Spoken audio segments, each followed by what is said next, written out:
Tender as the Night is based on F. Scott Fitzgerald.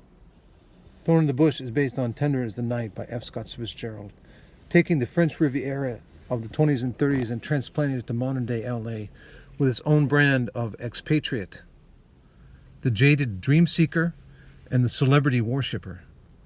And putting a guy in the middle of this, on the fence as it were, who takes a fall for them both, in the vein of Breaking Bad or Chinatown or the Maltese Falcon.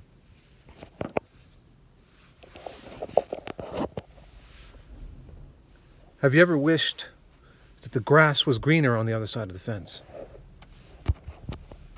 When Jocelyn arrives from the West Coast, from the East Coast, she's already a young starlet on the rise. She has her momager in tow.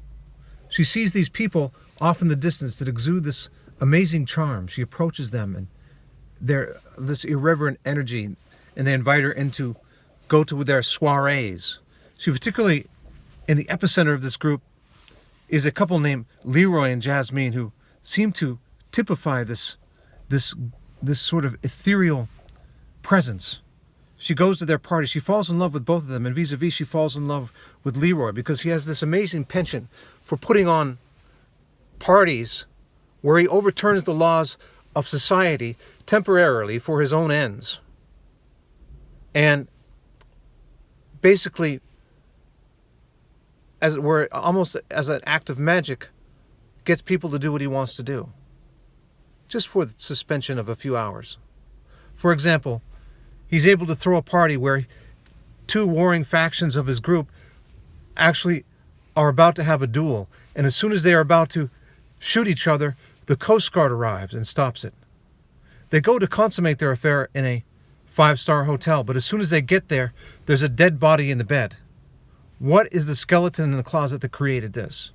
We go back 10 years. We find that Leroy, in the second act, we find that Leroy is a protege of a doctor named Dr. Seraglio, who says to him, he graduates at the top of his class, and Dr. Seraglio says to him, Leroy, I have this patient. Her name is Jasmine. She's incredibly traumatized, and no one can reach her. I know that you're interested in your research, but I think that you could go in there and have some impact with your greenhorn energy.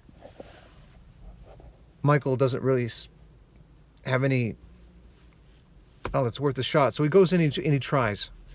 And as soon as he gets there, they establish this rapport that is just amazing. And she pulls out of her catatonic state and she becomes functional again. They fall in love and they arrange to get married. And the family is so enamored of this that they give Michael the seed money to start a clinic. And so right off the bat, we find that Leroy has landed in great success and fortune, almost with a silver spoon in his mouth. And so with this in mind, we enter the third act as we've been progressing in real time, and we find that all of the characters who at the outset were sort of struggling in this environment that Michael have created are now flourishing, whereas Michael is struggling. The guy that was in the duel has now written a best-selling novel based on the event. His wife has opened is the head curator of a leading museum. They are there to rub it in his face, inviting him to a big exhibit. In the meantime, Jocelyn comes back. Her star has risen, yet she comes back to resume her affair with Leroy. And all the while, Jasmine has assumed an affair with the other guy in the duel named Luce. And while this is all happening, Leroy's life is internally unraveling. He's becoming more of an alcoholic. He's losing the clinic, and his marriage is falling apart. And we watch this happen, this slow descent from what seemed to be the summit. And we get the internalized understanding of it. And with that, it's mesmerizing to finally see what is the thorn in the bush. Amen.